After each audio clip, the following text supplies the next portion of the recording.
नमस्कार, आप सभी का पुनः स्वागत है रिजनेट लाइफ थ्रू स्पिरिचुअलिटी यानी जीवन संजीवनी आध्यात्मिकता के आज के इस अंक में। दोस्तों, पिछले अंक में हमने सुना था और समझा था कि डायबिटीज क्या है। एक ऐसी बीमारी जो एक बहुत ही ज़्यादा साइलेंट किलर के रूप में देश और दुनिया को अपने कब्जे में ले रही है। हमने जाना था कि इसकी वजह से क्या क्या नुकसान हो रहे हैं, कितने कष्ट और कितने दुखों से इंसान को गुजरना पड़ता है, इसको किस तरह से डायग्नोज कर सकते हैं, क्या तरीके हैं। आज उससे भी ज़्यादा अगले कदम पर हम बढ़ने वाले हैं। इम्पोर्टेंट बात यह है कि डायबिटीज़ आखिर होती क्यों है और इसके क्या दुष्परिणाम हैं। इन दोनों विषयों पर प्रकाश डालने के लिए हमारे साथ हैं डॉक्टर श्रीमन जी। आइए चलते हैं डॉक्टर साहब के पास। सर नमस्कार। नमस्कार सर, कल से हम आगे बढ़ना चाहते हैं और ये जानना चाहते हैं कि ये बीमारी जो तमाम लोगों को हो रही है, न सिर्फ उम्र दराज को बल्कि युवाओं को, बच्चों को और बच्चों से भी पहले नवजात शिशुओं को जो अभी तक दुनिया में आए भी नहीं, वो भी इसके शिकार बनते जा रहे हैं। आखिर क्या कारण है, वो कौन से कॉजेज़ हैं जिनकी वजह से हम इसके शिकंजे में पड़े हैं। जी, डायबिटीज़ वास्तव में एक ऐसी बीमारी है, इसके बहुत सारे कारण हैं जी। मल्टीपल कॉज है, मल्टीपल एटियोलॉजी है। इसलिए मुख्य रूप में जितनी सारे भी कारण हैं, मुख्य रूप में उसको दो कैटेगरी में, दो भाग में विभक्त किया गया है जी। एक है जेनेटिक कॉज, अर्थात ये बीमारी अगर हमारे पूर्वजों को, अगर किसी को है तो हमें आनुवंशिक है हो जाती है जी। इसलिए इसको जेनेटिक फैक्टर्स कहते हैं।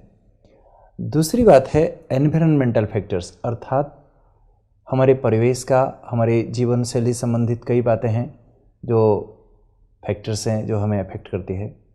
तो ये ब्रॉडली जितने भी सारे कारण हैं, इसको ये दो कैटेगरी में हम बांट सकते हैं जी।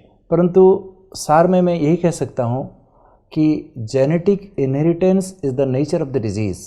ये बीमारी आनुवंशिक है, genetically we inherit this disease from our ancestors, परंतु lifestyle nurtures the disease. Genetic inheritance is the nature of the disease but lifestyle nurtures the disease. तो हमारे जीवन शैली को हमें ठीक करने की आवश्यकता है। तो चलिए मैं एक एक पर डिटेल में आपको समझाऊंगा। जी सर। अगर किसी के फादर को अगर डायबिटीज़ है तो उनके बच्चों को डायबिटीज़ होने का संभावना है। इसी तरह किसी मदर को अगर डायबिटीज़ है तो बच्चों को होने का संभावना है। लेकिन मदर फादर दोनों को अगर है तो बच्चों को होने का बहुत ज़्यादा संभावना है।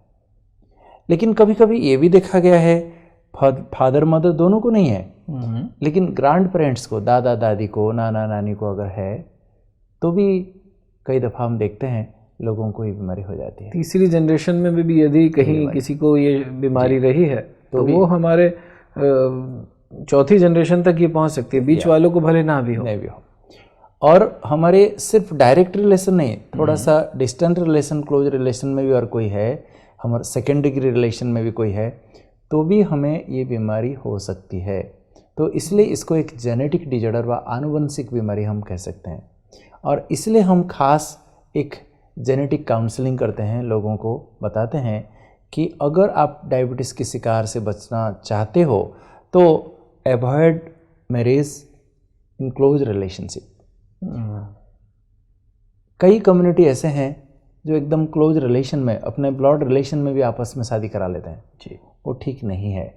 जब ब्लड रिलेशन में शादी किया जाता है तो फिर उसमें अगर डायबिटीज़ दोनों फैमिली में है तो बच्चों को तो 100% होने का बहुत ज़्यादा संभावना रहती है। तो इसलिए हम कहते हैं क्लोज रिलेशन में शादी मत कराओ।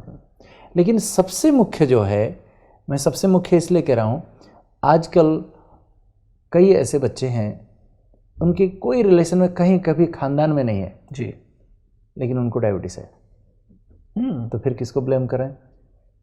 तो कई लोग ऐसे आते हैं जिनका ऐसे रूटीन चेकअप में, हम हॉस्पिटल में उनका दूसरा कुछ कारण से हम जब ब्लड शुगर चेक करते हैं, देखते हैं तो उनका शुगर एकदम हाई है। तो लोग कहते हैं ये इम्पॉसिबल है, हमारे ख़ानदान में किसी को भी नहीं है, ये तो मुझे हो ही नहीं सकता है। तो ऐसे समय पर हम किसको ब्लेम करें फिर। तो इसलिए द मोस्ट इम्पोर्टेंट आज जो दुनिया में घर घर में फैल रही है, जो उसका मुख्य कारण है एनवायरमेंटल फैक्टर्स, अर्थात हमारे पारिपार्श्विक अवस्था, हमारी व्यक्तिगत जीवन शैली और परिवेश का जो प्रभाव हमारे ऊपर पड़ रहा है वो भी हमें सोचने की आवश्यकता है। और इसमें कई सारे फैक्टर्स है, जैसे फॉर एग्जांपल बहुत एक मुख्य है, हम पहले भी चर्चा कर चुके हैं कि मोटापा। जी। Obesity is the mother of so many disease, और उसमें सबसे मुख्य है डायबिटीज़। इसलिए मोटापा और डायबिटीज़ ये दोनों को एक जुड़वा भाई की तरह लोगों ने डाइवेसिटी कह दिया है। डाइवेसिटी, डायबिटीज़ और ओबेसिटी, जैसे हिंदी और इंग्लिश दोनों को मिलाकर लोग इंग्लिश कह देते हैं, सही सही। इस प्रकार डायबिटीज़ और ओबेसिटी को डाइवेसिटी कहा जाता है। चोली दामन का साथ है इनका। अगर कोई व्यक्ति मोटा होता है तो उसको डायबिटीज़ होने का संभावना बहुत ज़्यादा। दूसरी बात है ओवर ईटिंग। आजकल लोग, हम चर्चा किए थे कि मोटे क्यों होते जा रहे हैं, कि आजकल एबंडेंट फूड, बिना सीजन में कुछ भी आप चाहो मार्केट में, हर सीजन में हर कुछ अवेलेबल है, सारी सब्जियां, सारे फ्रूट, सब कुछ, क्योंकि हाइब्रिड प्रोडक्ट्स हैं और केमिकल्स, फर्टिलाइजर्स हैं, पेस्टिसाइड्स हैं, सब प्रकार के फूड्स अवेलेबल है। तो लोग जंक फूड, फास्ट फूड सब ओवर ईटिंग कर रहे हैं, हाई कैलोरी फूड खा रहे हैं, मोटे होते जा रहे हैं, तो इसके लिए भी डायबिटीज़ होता है। एक चीज़ पूछना चाहूँगा सर, अभी मुझे ख्याल है कि बिन मौसम का अगर फल हमें मिल रहा है तो क्या वो हमें लाभ देता है कि नुकसान दे सकता है? नहीं, वो एक्चुअली कोई लाभ हानि की बात नहीं है इसमें। अगर वो पेस्टिसाइड्स आदि ये सब चीज़ें नहीं है तो फिर हमें वास्तव में वो नुकसान नहीं करेंगे। लेकिन आजकल क्या होता है, आज भी सब्जी मंडी में, मैं चर्चा करूंगा उसके बारे में, तो आज भी सब्जी मंडी में लोग अगर भेज रहे हैं सब्जी, उसमें दवाई छिड़क के भेज रहे हैं। अगर वो जरा भी हमारे शरीर में जाए तो क्या होगा? अगर हाइब्रिड प्रोडक्ट हो, बिन सीजन का भी फल हो, खाएं तो मात्रा में खाएं, हमारी आवश्यकता के अनुसार खाएं तो नुकसान नहीं। लेकिन लोग खाने पीने में कोई कंट्रोल नहीं, कितना खाते जा रहे हैं कुछ को भी होश नहीं, पेट के हिसाब से नहीं खा रहे, स्वाद के हिसाब से खा रहे। अच्छा लग रहा है तो खाए जाओ, प्रभु के गुण गाए जाओ। जी। तो ओवर ईटिंग एक कारण। इसी प्रकार ऑर्गेनाइजेशन, आज लोग शहरों में बसने के लिए बहुत प्रयासी हैं जी, और छोटे छोटे गाँव में कोई रहना नहीं चाहते हैं, परंतु गांव का जीवन अभी भी मैं कहूँगा अच्छा है। गांव में जिस प्रकार जो स्वच्छता है, स्वच्छता इन द सेंस पोल्यूशन रहित है, पोल्यूशन कम है। हाँ, अगर शहरों में जाए तो सब प्रकार का प्रदूषण है, जितना टेंशन है, जितना कंपटीशन है, उतना प्रदूषण है। तो शहरी जीवन में देखा गया है कि लोगों को ज़्यादा डायबिटीज़ है। बड़े बड़े शहरों में, हमारे सिटीज़ में, भारतवर्ष में खास 25%, 30% लोगों को, every third, every fourth individual is diabetic. लेकिन आज भी भारत के गांव में जाइए 5 to 10% लोगों को डायबिटीज़ है। तो इसलिए urbanisation is another factor. Next है स्टीरॉयड की टेबलेट।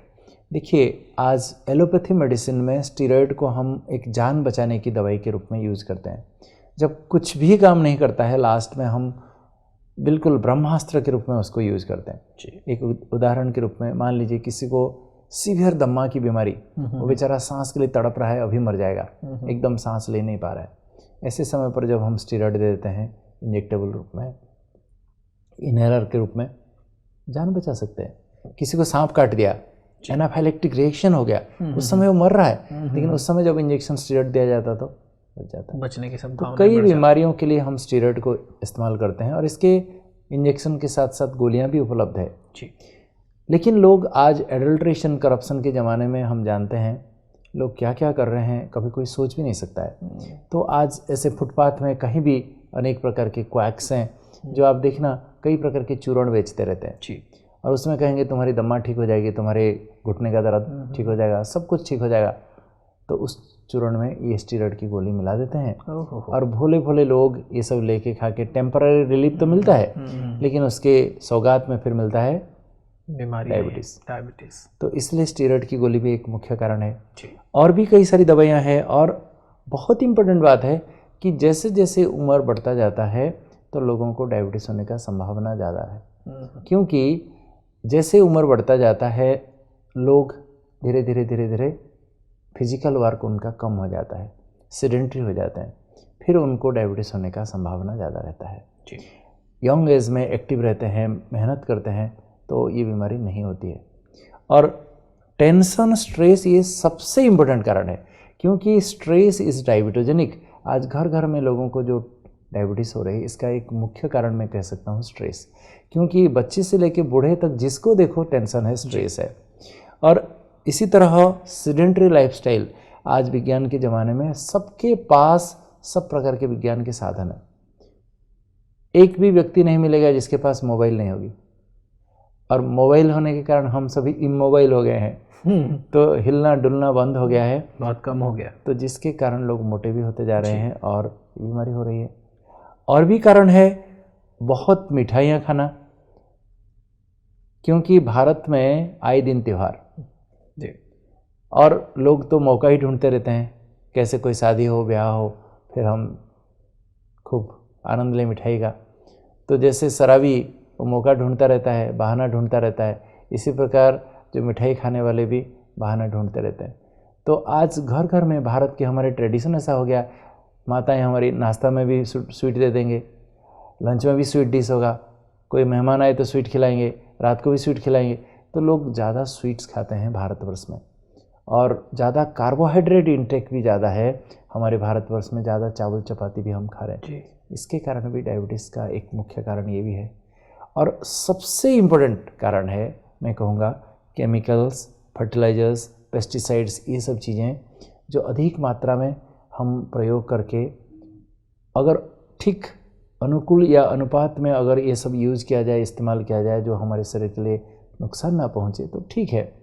लेकिन इसको टू मच यूज़ करने के बाद, जब हम बताया आज भी सब्जी मंडी में आ रही है, सब्जी में उसमें छिड़क के डाल रहे हैं, भेज रहे हैं, तो अगर जिस जहर से, जिस पेस्टिसाइड से कीड़े मर जाते हैं, अगर वो पेस्टिसाइड ज़रा ज़रा भी हमारे पेट में डेली डेली अगर हम उसको इस्तेमाल करते रहें, स्लो पॉइजन की तरह, एक दिन क्या होगा आप बताइए। जाहिर है वो हमें धीरे धीरे काटता रहेगा। इसी तरह ऐसे बहुत सारे कारण हैं डायबिटीज़।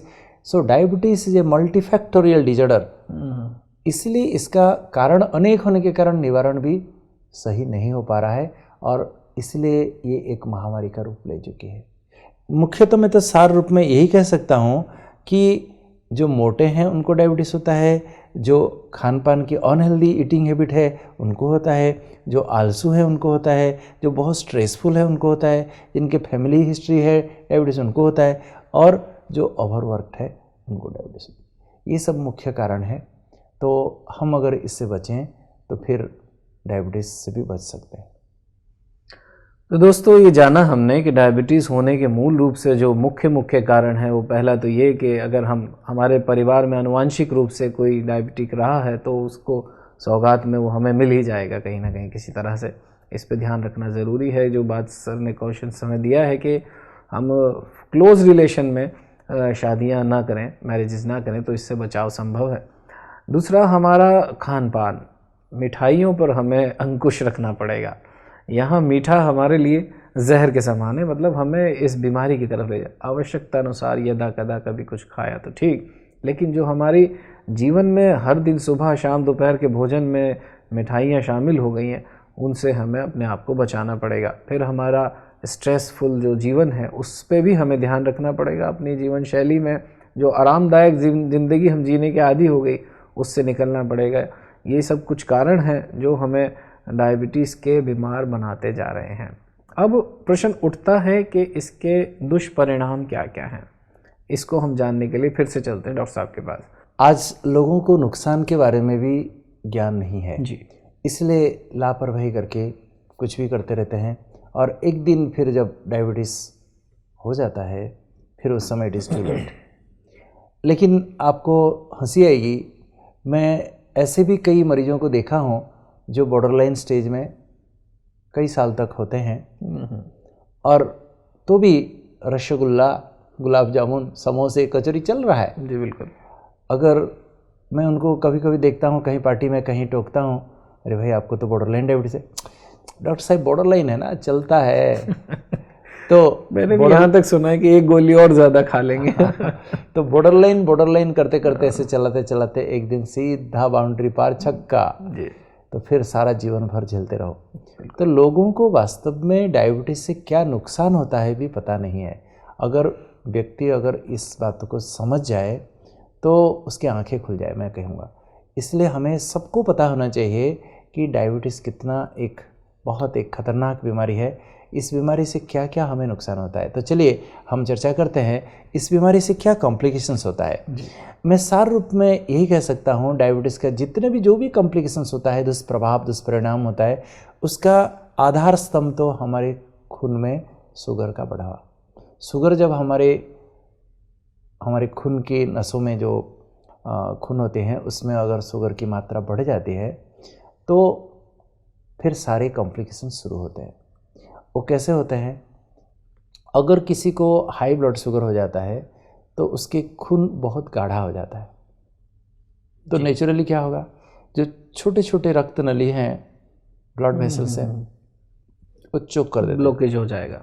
और हमारे जब शरीर में शुगर अधिक मात्रा में होते हुए भी हमारे वो काम के नहीं आते हैं, वो सारा वास्तव में जो भी हम खाते हैं ये सब हमारे शरीर में शुगर बनता है, और शुगर हमारे खून के जरिए से दूर दूर एक एक सेल के अंदर जाके हमें वो शक्ति देता है।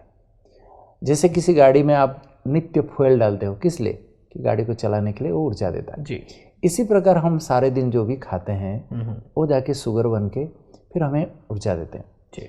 परंतु अगर किसी को डायबिटीज़ हो जाता है तो वो शुगर सेल के अंदर प्रवेश नहीं कर पाता है और वो फिर पेशाब में निष्कासित हो जाता है। तो शुगर होते हुए भी जब आदमी को वो काम में नहीं आ रहा है तो बॉडी को तो शक्ति चाहिए, तो हमारे अंदर जो चर्बियां हैं वो फिर पिघलने लगती है और इसलिए आदमी एकदम दुबला पतला हो जाता है और वो पिघलने लगती है और उसमें हमारे शरीर में खून में जो कोलेस्ट्रॉल है, ट्राइग्लिसराइड्स है, वो सारा बढ़ते जाते हैं और वो खून की नलियों में जमा होने के कारण फिर वो खून की जो नलियां हैं वो ब्लॉक हो जाती है। तो इसलिए डायबिटीज़ में देखिए, इस चित्र में आपको समझ में आएगा कि डायबिटीज़ में जितने सारे कॉम्प्लिकेशंस है, जो भी सारे कॉम्प्लिकेशंस होता है उसका मेन एक कारण है हमारे खून की नलियों का ब्लॉकेज। 80% देखा गया है कि कार्डियोवास्कुलर डिजीज़ हो जाती है, हार्ट संबंधित बीमारियां, नसों की बीमारियां 80% डायबिटीज़ मरीज को हो जाता है और 60% से ज़्यादा मरीजों को रेटिनोपैथी हो जाती है, माना आँखों के नसें ब्लॉक हो जाती हैं, प्रॉब्लम हो जाता है। तीसरा 50% से भी ज़्यादा लोगों को न्यूरोपैथी अर्थात पाँव में सुनापन, जलन, रात भर सो नहीं पाते हैं, इतना जलता रहेगा जैसे कोई काट रहा है कि कोई पिन कांटा फूट रहा है, इस प्रकार की अनुभूति होती है। या तो नहीं तो बिल्कुल सेंसेशन चला जाता है, चलते चलते अचानक देखते अरे मेरा चप्पल कहाँ गया, पीछे मुड़ के देख रहे हैं तो 20 कदम पीछे चप्पल पड़ा है, कोई कांटा भी घुस गया तो कोई पता नहीं, न्यूरोपैथी हो जाती है। इसी प्रकार 40% से भी ज़्यादा लोगों को नेफ्रोपैथी हो जाती है। आज किसी भी किडनी हॉस्पिटल में जाइए, देखना मेजॉरिटी वहाँ जो मरीज होंगे वो डायबिटीज़ के मरीज होंगे। और बहुत ही इम्पोर्टेंट बात है कि 40% 50% डायबिटीज़ मरीजों को हाई ब्लड प्रेशर होता है। लेकिन मेरे पास क्लिनिक में जितने भी पेशेंट आते हैं मैं पूछता हूँ कि आपका ब्लड प्रेशर ठीक है? कहते हैं डॉक्टर साहब मुझे ब्लड प्रेशर नहीं है, खाली शुगर है। मैं जब उनको चेक करता हूँ, देखता हूँ तो एकदम ब्लड प्रेशर भी बहुत हाई है। और साथ साथ कई ऐसे पेशेंट मेरे क्लिनिक में आते हैं, मैं उनको पूछता हूँ, मुझे कहते हैं कि डॉक्टर साहब हमारा ब्लड प्रेशर चेक कराना है जी। मैं कहता हूँ क्या आपको हाई ब्लड प्रेशर है? कहते हैं हाँ डॉक्टर साहब ब्लड प्रेशर है ना। मैं जब पूछता हूँ कि आप कभी अपना शुगर चेक किए हो? कहते ना ना ना मुझे शुगर नहीं है, हमारे खानदान में किसी को नहीं, मुझे ब्लड शुगर नहीं है। मैं तो कभी चेक कराए हो? कहते नहीं। एक बार चेक कराओ। जब चेक कराते हैं 250 शुगर 300 शुगर, उनको पता ही नहीं। तो लगभग 50% हाई ब्लड प्रेशर पेशेंट्स को भी साथ साथ शुगर की बीमारी होती है। तो इसलिए हम कहते हैं डायबिटीज़ और hypertension are like twin brothers, जैसे कि दो जुड़वा भाई है।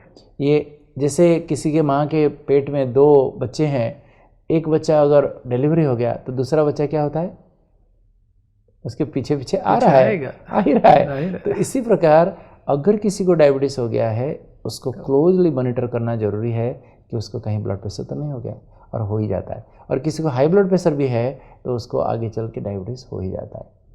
तो कहने का मतलब है जब किसी को डायबिटीज़ हो जाता है तो उसके शरीर में वास्तव में जो पैनक्रियास की ग्रंथि है हमारे पेट के अंदर, पेट के पृष्ठभाग में पाकस्थली के पीछे एक ग्रंथि है जिसका नाम पैनक्रियास की अग्नाशय है, उससे इंसुलिन का क्षरण कम हो जाता है।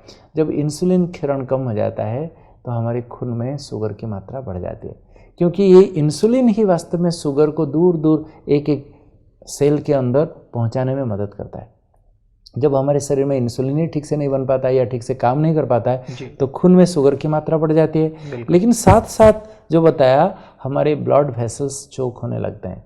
तो इसलिए डायबिटीज़ खाली शुगर की बीमारी नहीं है, जैसे लोगों को एक गलतफहमी है। मैं बता रहा हूँ कि लोग सोचते हैं डायबिटीज़ में शुगर की बीमारी। नहीं, डायबिटीज़ एक मेटाबॉलिकम वास्कुलर डिजॉर्डर अर्थात शुगर की बीमारी के साथ साथ हमारी खून की नलियों की भी बीमारी है। और 80% लोगों को हार्ट अटैक होता है। इसलिए जानते हैं जो कार्डियोलॉजिस्ट हैं वो क्या कहते हैं, जो हार्ट के डॉक्टर हैं, कहते हैं डायबिटीज़ ये कार्डियोवास्कुलर डिजीज, कहते हैं डायबिटीज़ हमारे हार्ट की बीमारी है। क्योंकि 80% डायबिटीज़ मरीज को हार्ट का प्रॉब्लम होता है। लेकिन लोगों को पता नहीं कि डायबिटीज़ ठीक कर देने से उनको हार्ट का प्रॉब्लम होगा ही नहीं। बहुत रेयर लोगों को किसी को हार्ट का ऐसे अलग होता है। लेकिन diabetes, high blood pressure, cholesterol, यही तो मुख्य कारण है जो हार्ट अटैक होता है। तो देखिए, अगर हमारे खून की नसें ब्लॉक हो जाती है और अंदर उसमें एबनॉर्मलिटी हो जाती है, अगर आँखों की नसें में प्रॉब्लम हो गया तो क्या होगा, आंखें कमज़ोर होने नेचुरली। इसी प्रकार हार्ट में नस अगर ब्लॉक हो गया तो क्या होगा, हार्ट अटैक की संभावना है। किडनी में अगर प्रॉब्लम हो गया तो क्या होगा, किडनी फेलियर। पाँव में नसें ब्लॉक हो जाती है तो काला होकर सड़ जाता है, गैंग्रीन हो जाता है, पैर काटना पड़ता है। ब्रेन में नस अगर ब्लॉक हो गया तो क्या होगा, पैरालिसिस हो जाती है। तो ये सब प्रभाव ऐसे तो लोगों को जिसको डायबिटीज़ नहीं भी है उन लोगों को भी, कोई अंधा हो रहा है, किसके पैर कट रहा है, किसको हार्ट अटैक, किडनी फेलियर हो रहा है। लेकिन अगर किसी को डायबिटीज़ हो गया, एग्जाम्पल आज दुनिया में कई लोग अंधे हो रहे हैं, आई के प्रॉब्लम हो रहा है। लेकिन अगर किसी को डायबिटीज़ हो गया तो एक नॉर्मल व्यक्ति से 25 गुना ज़्यादा वो अंधा हो सकता है, 25 गुना। ऐसे भी दुनिया में एक्सीडेंट्स होके लोगों के पैर कट रहा है जी। लेकिन अगर किसी को डायबिटीज़ हो गया तो एक नॉर्मल व्यक्ति से 20 गुना ज़्यादा उसका पैर कटने का संभावना है। इसी प्रकार 6 गुना ज़्यादा उसको पैरालिसिस होने का संभावना है, 3-4 गुना ज़्यादा उसको हार्ट अटैक होने का संभावना है, किडनी फेल होने की संभावना है। तो डायबिटीज़ ऐसी एक बीमारी है जो हमारे एड़ी से लेकर चोटी तक ऐसा कोई अंग नहीं, सारे शरीर को वो बहुत हिला देता है, नुकसान पहुंचाता है। हम इसका एक एक चर्चा कर सकते हैं। जैसे फॉर एग्जांपल आँखों में क्या क्या प्रॉब्लम होता है जी। देखिए, अगर किसी को डायबिटीज़ हो जाता है तो डायबिटीज़ मोनोन्यूरोपैथी इसको कहते हैं। देखिए, इस व्यक्ति का चित्र में आप देख रहे हो, एक आँख आप देखना ऐसा बंद हुआ है, एक बंद है एक खुला। हाँ, जो आँख बंद है उसको वो न्यूरोपैथी हो गया है। वो चाहते हुए भी आँख को ऐसे खोल नहीं पाएगा।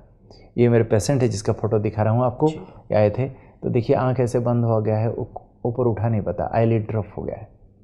इसी प्रकार देखिए कॉर्नियल अल्सर हो जाता है, अंदर इन्फेक्शन होके पस इकट्ठा हो जाता है जिसको हाइपोपियन हम कहते हैं, आयराइटिस हो जाता है।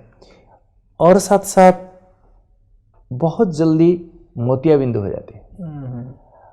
डायबिटीज़ के कारण नॉर्मली बुढ़ापा में लोगों को कैटरेक्ट होता है, परंतु डायबिटीज़ के कारण आजकल 30-35 साल में कैटरेक्ट हो जाता है।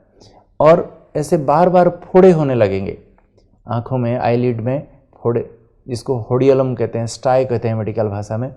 अगर किसी के फैमिली में अगर हम देखेंगे कि किसी के आँखों में बार बार ऐसे फोड़े हो रहे हैं, उसको तुरंत ब्लड शुगर चेक कराइए, हो सकता है उसको डायबिटीज़ हो सकता है।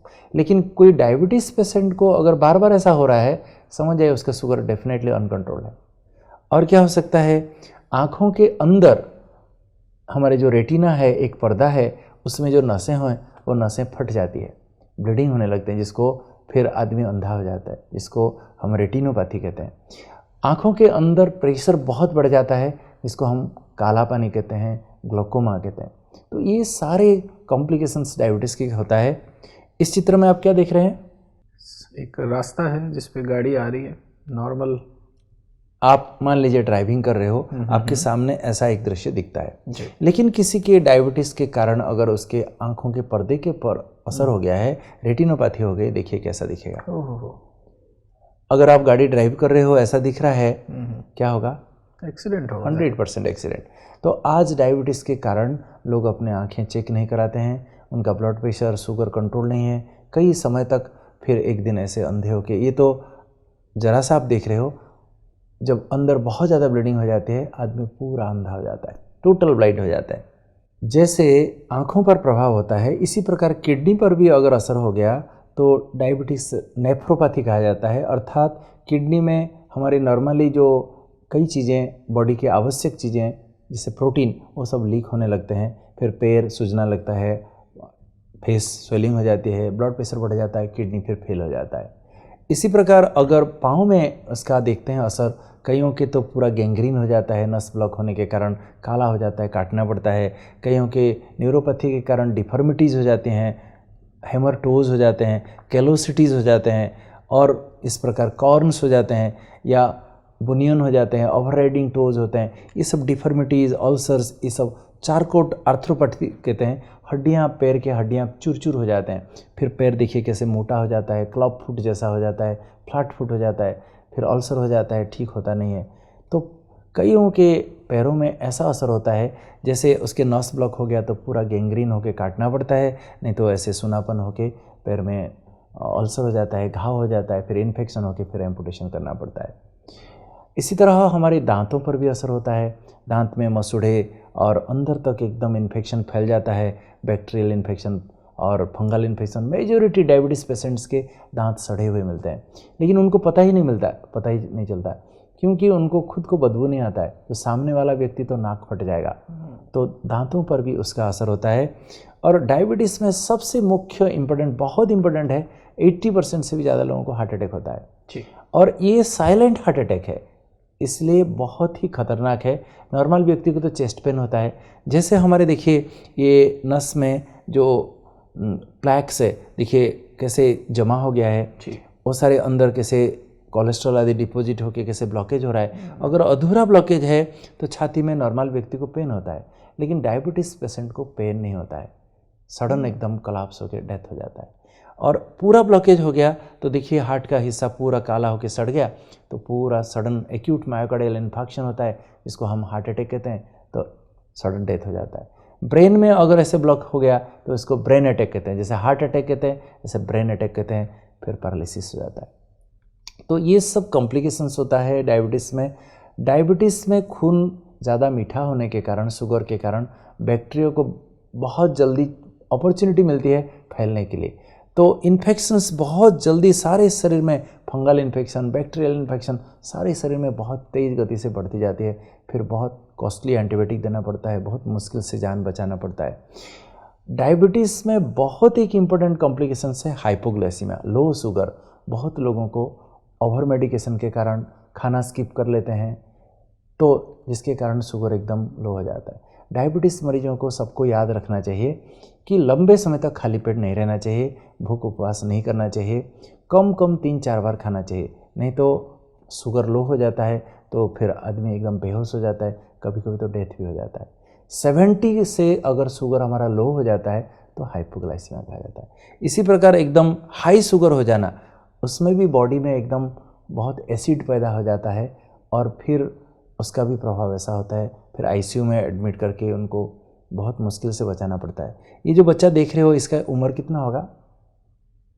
तकरीबन 12-14 वर्ष। ये 21 साल का एक आदमी है जिसका वेट 18 किलो था, टाइप 1 डायबिटीज़। क्या हाल है देख लीजिए, 650 शुगर करके मैं एडमिट किया था।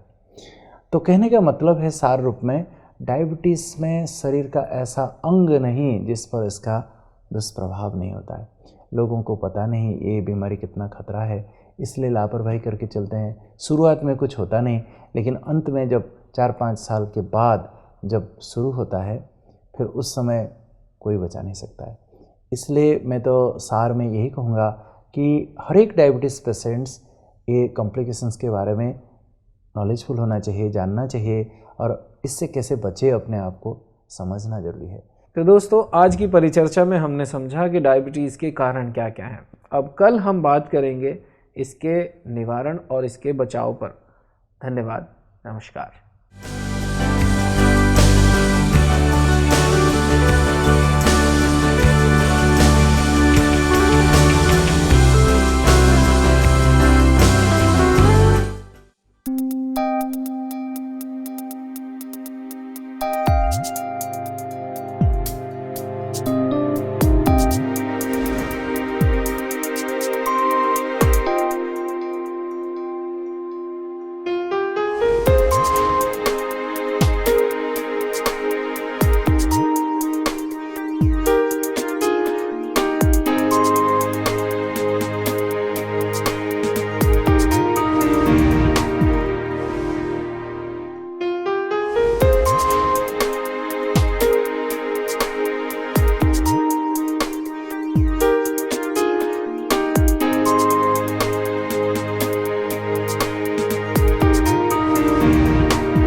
नमस्कार।